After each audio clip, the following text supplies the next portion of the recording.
afternoon, everyone. Good afternoon, teacher.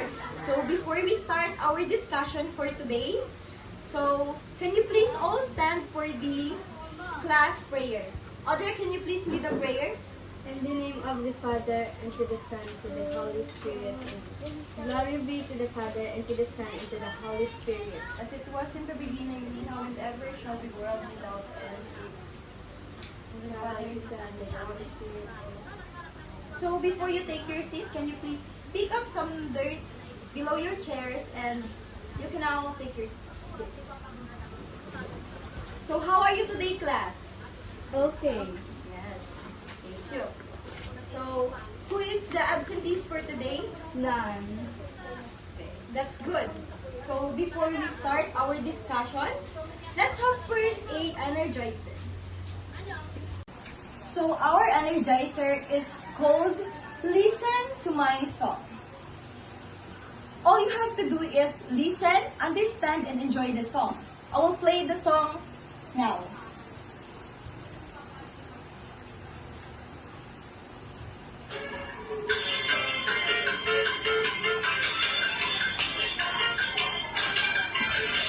The green dinosaur is bigger than the brown one. Yes, the green dinosaur is bigger than the brown one. Which dinosaur is bigger? Stop, stop, roar, roar, it's the green dinosaur.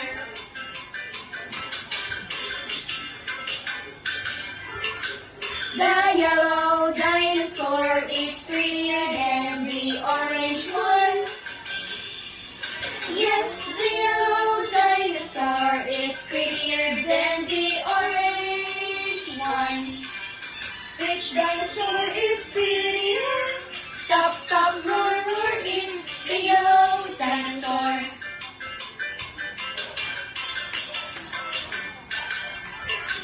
The black dinosaur is cleaner than the gray one. Yes, the black dinosaur is cleaner than the gray one. Which dinosaur is cleaner? Stop, stop, roar, roar, it's the black dinosaur. So did you enjoy the song that I presented to you? Yes. What did you observe upon listening to the song? The green dinosaur is bigger than the brown. Yes, very good. How about you, May? Mom, the dinosaur is being compared. Very good. Yes, the dinosaurs are being compared. So, while listening to the song, can you point out some words that are used to compare the dinosaurs? The first word is, Audrey, can you please? The first word that are being compared to the dinosaur. What is it? Bigger. Very good, bigger. Prettier, very good. Cleaner. Yes, it's cleaner. That three words are the words that are used to compare the dinosaurs in the song. So, upon reading, upon listening, upon enjoying the song, what do you think is our topic for today? Maymay. Comparative and superlative.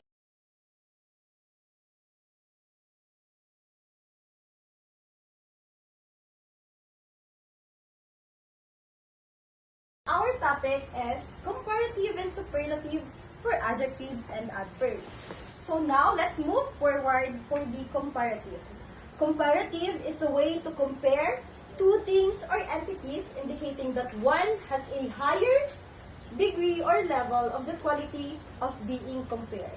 So, comparative is showing or comparing only two people or two entities. So, can you please give me an example of an adjectives? Taller. Very good. One adjective that Mimi has given to me is taller. Can you please, the two of you, stand up and come in front?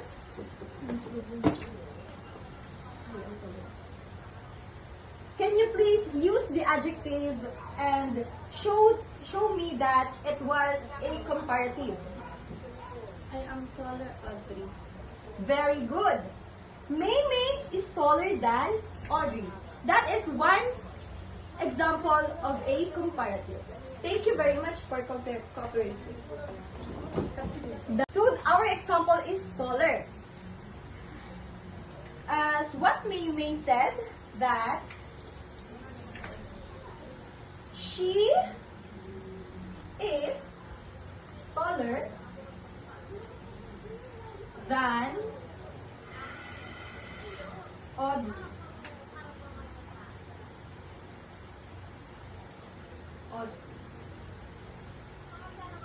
Very good. That is a great example for comparative. So, this is a great example for comparative. This is the subject, this is the verb, and this is what? Comparative. Very good. This is the comparative used in the sentence. So this one is the object or the person that are compared to Mei. Did you understand? Yes. Very good. So always remember, in comparative, all we have to do is to add ER. Like what you have given example is the taller. The example is the tall, and we added a ER in that word. So that becomes a comparative. Let's now move on to the second part of our discussion. Now let's move forward to superlative. Superlative is used to compare three or more things or entities, indicating that one has the highest degree or level of the quality being compared. So in comparative, we are going to compare two things only. But in the superlative, we are going to compare three or more entities. So, Audrey, can you please give an example for adjectives only? Big. Yes, big. How can we make it a superlative? I have an example for you so that you can easily understand what is superlative. In superlative, you are going to add a EST. If in comparative, we are going to add an ER. In superlative, we are going to add a EST. So, as Audrey has given an example, a big, we are going to use that in a sentence. Castillo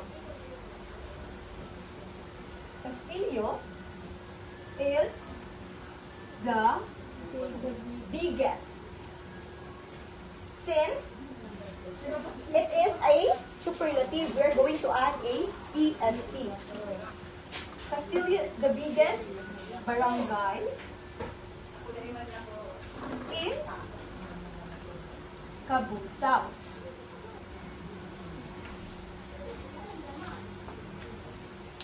That is one of the example for superlative. What is the superlative here in the example? The Biggest. very good, the biggest. So, another example. Let's expand more about the first example. How can we make it into a superlative? Can you please try? Remember, that in superlative, we're going to use EST, and remember also that we are comparing three or more things or entities. Audrey, can you please try?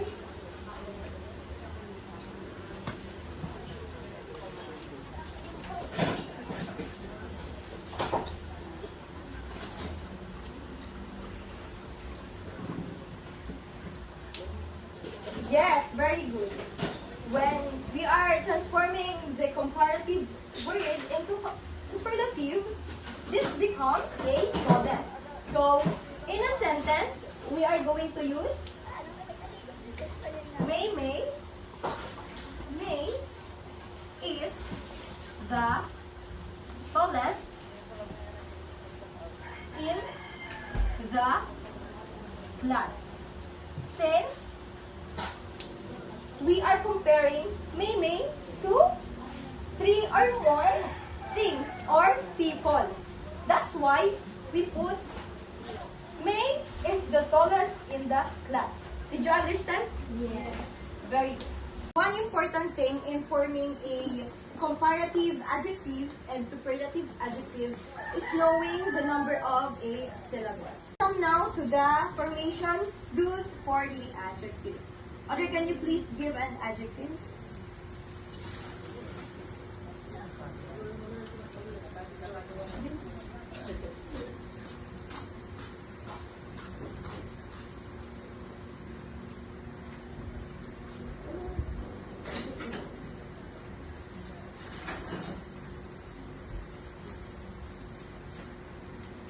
So the example was given by Audrey is fast. Fast, how can we make fast in comparative and superlative? Comparative, here is superlative.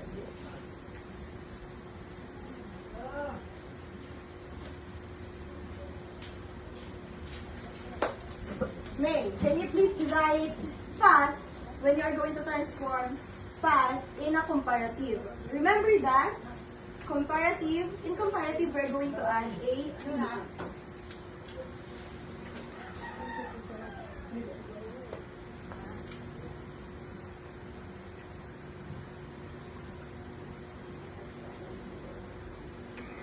How about you, Audrey, and superlative?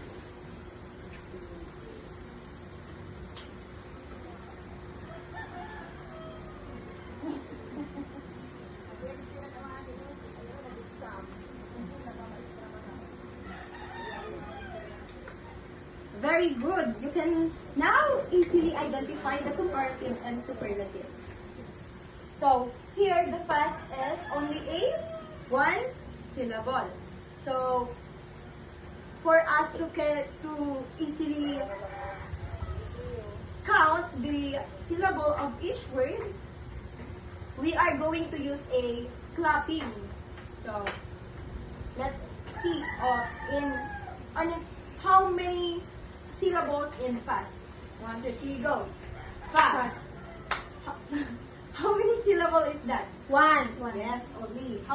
One only. How about when we are going to make the fast in a comparative word?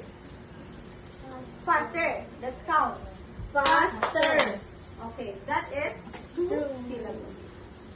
How about we're going to give an adjective which has 2 or more syllables?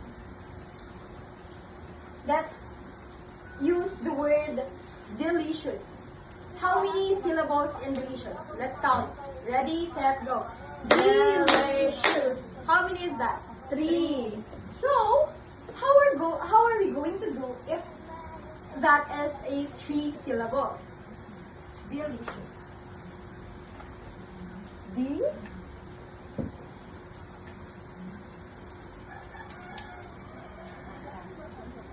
What are you going to add if we're going to transform delicious in a comparative word? Or yes, word. You are going to add a more. How about a superlative? If we're going to use more in comparative, in superlative, we're going to use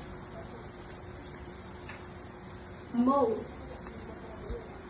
Did you understand? Yes. If the syllables are two or more than 2, we are going to use the word more in comparative and most in superlative. So, Audrey, can you please transform the word delicious in a comparative sentence?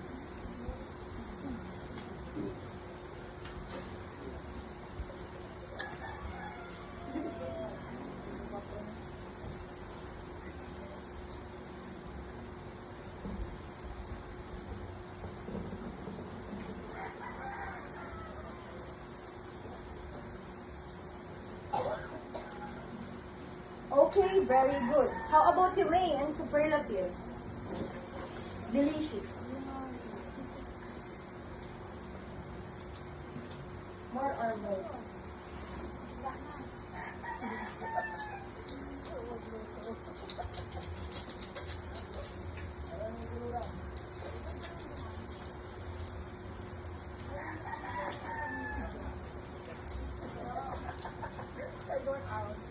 Very good.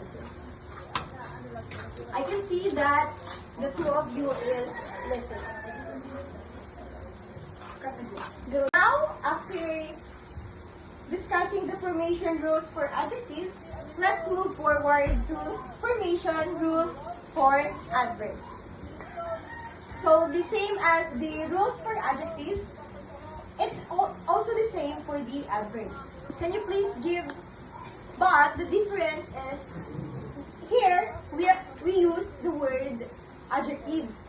We use example for adjectives. But here, we are going to use the adverbs.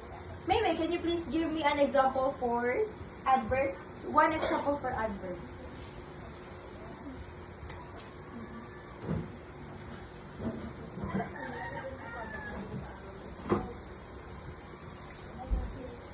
Very good. Hard is an adverb. So, how can we transform out?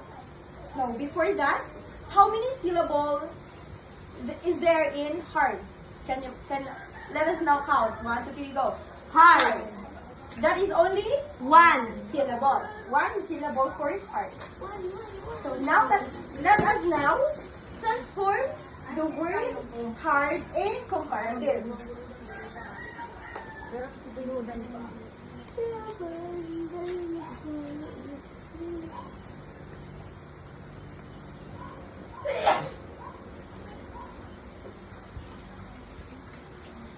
May, can you please make the word hard into comparative?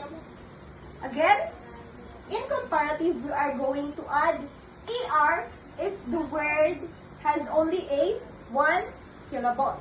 But if the word or the adverb's word has a 2 or more syllable, we are going to add more. Since the word hard is only 1 syllable, what are we going to add to transform the word hard into comparative?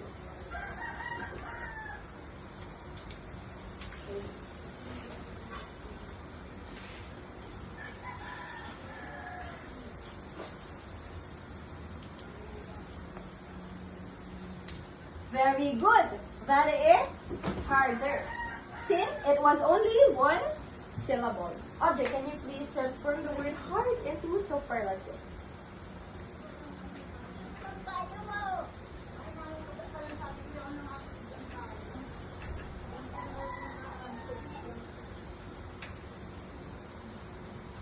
Very good. That is hardest. Now, can we now construct a sentence for the harder is the stone is harder than the Bread. bread. Okay.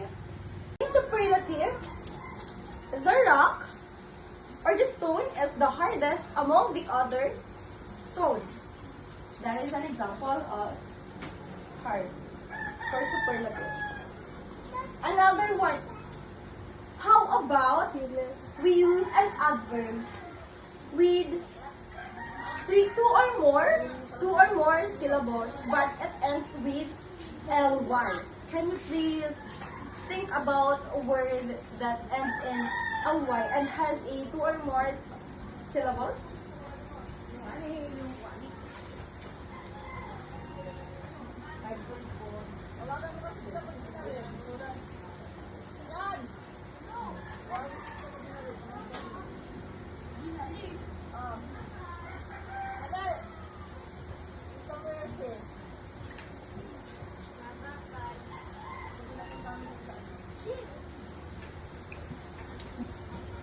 So now it's the word effectively. Very good. That is an example of adverbs which end in ly. So what do you think are we going to add if that is the case? May, can you please make the word effectively into comparative? Remember, huh?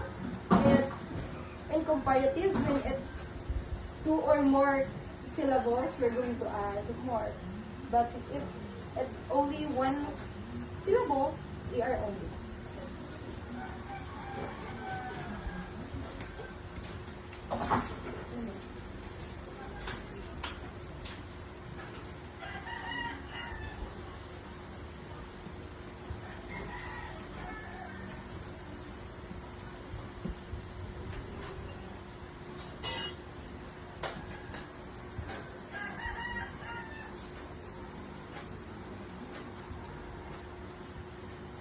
Very good. How about in superlative?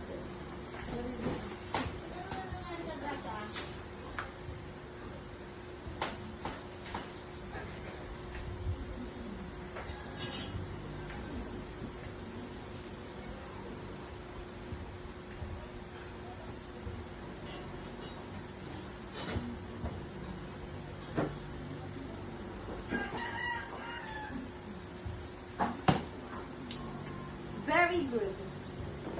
So that's all the same in forming a information rules for the adjectives and adverbs. Now, if you really understand our discussion for this afternoon, I have here a word and you're going to paste it whether it is a comparative or a superlative. So here is the first word. Who wants to put the word fastest? Audrey, can you please put where does the word fastest belong?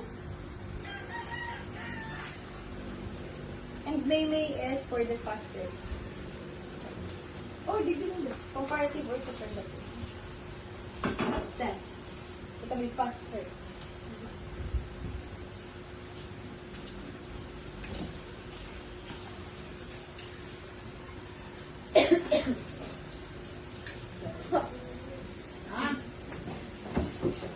Very good. How about the more beautiful and the most beautiful? Meme is for the more beautiful and the most for ugly. More beautiful.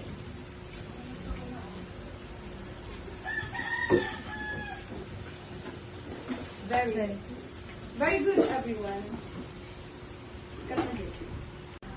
So, information rules for adjectives and adverbs, there are some exceptions. First is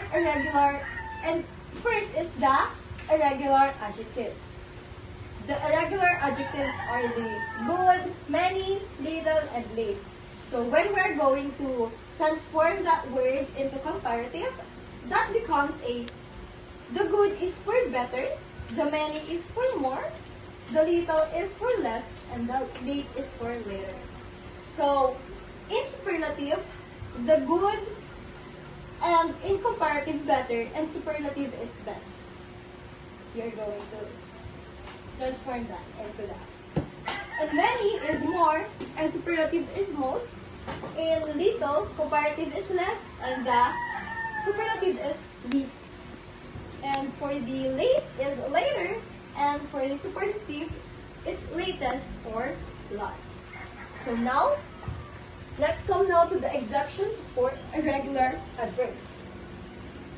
Here are some examples for irregular adverbs. This is the badly, well, and little. So when we are transforming that 3 words into comparative and superlative, the word badly becomes worse in comparative, and the word badly becomes worse in superlative. So, the word well, the adverb well becomes a comparative, it becomes a better. And for superlative, it becomes best. And for the irregular adverbs little, in comparative, it becomes less, and in superlative, it becomes least. For the exceptions, for adjectives that can be used in both ways, add er, more, and add es or most. The adjectives are quiet, common, and pleasant. In comparative, it becomes quieter or more quieter, commoner or more commoner, pleasanter or more pleasant, and in superlative, it became quietest and most quiet, commonest and most common, and pleasantest and most pleasant. That's all for our discussion. Application, you are going to make or construct a sentence for each. One for comparative and one for superlative. I will give you 5 minutes for you to make or construct a sentence. So for our evaluation, you are going to write if the sentence that I will give you is a comparative or superlative. In comparative, you are going to write C and S for superlative. Okay, number 1. Number 1. This car is faster than that car. The underlined word is faster. Again, this car is faster than that car. Number 2. My house is bigger than yours. The underlined word is bigger. Number 3. Mount Everest is the highest mountain in the world. The underlined word is highest mountain. Number 4. She is the smartest student in the class. The underlined word is the smartest student. Number 5. He is the strongest athlete in team. The underlined word is strongest athlete. Okay? Exchange paper. Let's check your work. So number 1 answer is letter C or S? Yes, it's letter C. Number 2, bigger. It is comparative or superlative? Bigger. It's Superlative. it's comparative. Number 3, highest mountain. Superlative. It's superlative. Next is smartest student. Smartest. Superlative. Superlative. Strongest. Superlative. Very good. How many score did you get? 5. Very good. Clap your hands.